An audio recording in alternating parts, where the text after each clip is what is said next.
So, hi guys! Magandang araw ulit sa inyong lahat, no? So, dito na naman po ako mga ka-guys. So, about na naman po ang pag-uusapan natin is about po sa ating green screen subscribe button. So, mga ka-guys, kanina po nag-upload po ako na kung paano i-download yung ating green screen subscribe button. So, nabigla po ako mga ka-guys, kaya binigla ko na lang pong dinilit dahil po tinanggal po yun ni YouTube kasi meron po akong hindi nasunod doon sa community guidelines ng ating YouTube mga ka-guys, kaya dinilit ko na lang po kaagad. So ito ang pag-uusapan po natin mga ka-guys is yung paano po tanggalin ang ating green screen subscribers button. Para po, di ba nakalagay doon yung subscribe button, di ba mas maganda tatanggalin natin po yung green screen. So dito po mga ka-guys, ituturo ko po sa inyo kung paano po tatanggalin yung green screen mga ka-guys. So bago po ang lahat, so shout out muna sa mga aking new subscribers dyan. Ayan, so i-paste ko na lang po dito sa aking video, no? So thank you so much sa inyong mga suporta, no? Maraming salamat sa inyong walang sawang pagsuporta. So let's go na po tayo mga ka-guys, no? So let's go na po tayo about sa ating green screen, kung paano po natin tanggalin through CapCut po mga ka-guys. So dito po mga ka-guys, ito lang po talaga ang pinakamaganda na gamit ko na apps, yung CapCut. So through CapCut po. So tara po, pag-usapan natin. So kung wala pa po kayong CapCut, mag-download po kayo ng CapCut sa Play Store. So dahil po ay meron na kung CapCut, so ganito po siya mga ka-guys. So dito po mga ka-guys, no, start na po tayo, no, sa ating green screen subscribe button, no. So dito po mga ka-guys, through CapCut lang po mga ka-guys, no. So ang ituturo ko po paano tanggalin ang ating green screen subscribe button. So dito lang po through CapCut. So punta lang po tayo sa ating CapCut mga ka-guys. Kung wala pa po kayong CapCut, mag-download lang po kayo ng CapCut sa Play Store. So dahil po meron na po akong CapCut, kaya direct to the CapCut na po. So dito po tayo sa CapCut, no? So punta po tayo sa CapCut, proceed po tayo sa CapCut. So yan po, makikita nyo po ang pinapakalaking new project. Di ba nakalagay dyan plus new project? So pipindutin lang po natin yung new project. So ito po, no? So press po natin yung new project. So dahil po ay kailangan magtanggal tayo ng green screen, lagyan muna natin ng background. So dito po, so hindi na po kailangan video, pwede po yun photo, pwede rin po video, pwede rin po photo. Pero sa akin po, for example, dito po tayo pupunta sa photo. So maghahanap po tayo ng photo. For example po dito mga ka-guys, no, yung white background. So press po natin yung white. Tapos makikita nyo dyan sa baba, meron po siyang add. So i-add lang po natin mga ka-guys. So di ba? So di ba dyan po mga ka-guys. So una-una po natin, ang gagawin po natin mga ka-guys is yung ratio po, kung anong size po ng ating video. So syempre, pipindutin po natin yung aspect ratio. So di ba nakalagay dyan edit, audio, text, overlay, effects, aspect ratio. So, pipindutin po natin yung aspect ratio.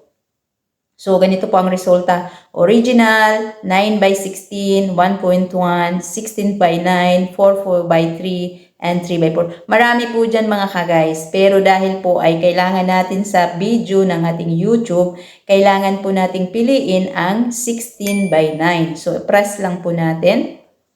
So, pagkatapos po niyan, yung check sa baba, so press po yung check.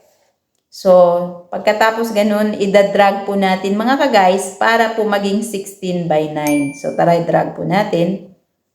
So, press muna natin tapos i-drag. So, di ba ganun? So, ganyan po yung 16:19 ang size niya mga ka-guys. So, back na po tayo mga ka-guys. So, hanapin na po natin yung green screen, no? So, i-overlay na po natin yung green screen. I-overlay na po natin yung green screen subscribe button. So, back tayo mga ka-guys. So, hanapin po natin yung overlay. So, dito, edit audio text overlay. So, press po natin yung overlay. So, nakalagay po add overlay. So, pagkatapos po hanapin po natin doon sa video ang ating green screen. So, press po natin yung video. So, dito po, no? So, di ba? So, nakikita nyo dyan. So, press po natin yung video. So, ayan. So, add ulit. So, ganun mga ka-guys. So, di ba nakikita nyo mga ka-guys, ang green screen ng ating subscribe button. So, dito po is tatanggalin po natin mga ka-guys. So, dito, punta lang po tayo sa ating background. So, di ba makikita nyo mga ka-guys, di ba ganun siya. So, dito guys, medyo mahaba. Kailangan nyo po itong i-drag nyo lang po itong ating tapos, ayan, i-drag, tapos, ano po siya, hanggang makarating doon dito sa kapantay ng ating So, tapos yung delete, so i-delete nyo lang po ito mga guys, no, para maganda po yun. So, back tayo. So, ganito po siya mga ka-guys, yung ating green screen subscribe button. So, tatanggalin po natin yung green. So, ano ba dapat? So, i-press muna natin yung screen button. Pagkatapos yan siya mga ka-guys, hanap tayo sa background. Remove background. So, ito po, ipe-press po natin. Meron po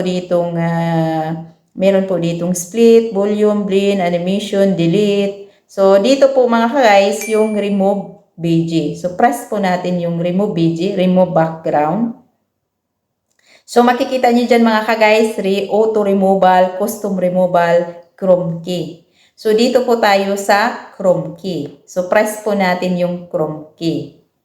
So, ganyan po ang resulta. So, di ba may bilog sa gitna mga ka-guys? So, ayan, iikot-ikot po natin yan, slides po natin yan para matanggal yung green. Pagkatapos dyan, lalabas po yung intensity. So, ilagay po natin sa 100%. So, press po natin yung intensity. Ilagay po natin sa 100%. Tapos, yung shadow, i-okay sa baba. Tapos, yung shadow, i-100%. Tapos, sa baba, merong check. Press po natin yung check. So, ganun po mga ka-guys. So, tingnan po natin. So, tara. So, ganun po mga ka-guys. So, di ba? So, ganun po siya mga ka-guys. Di ba nawala na yung green screen? So, ganun lang po magtanggal ng ating green screen sa ating green screen subscribe button dito sa True CapCut lang po.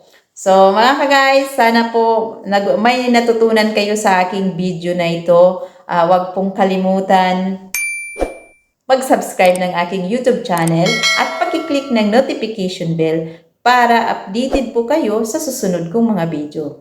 Maraming salamat po and God bless sa lahat. Bye!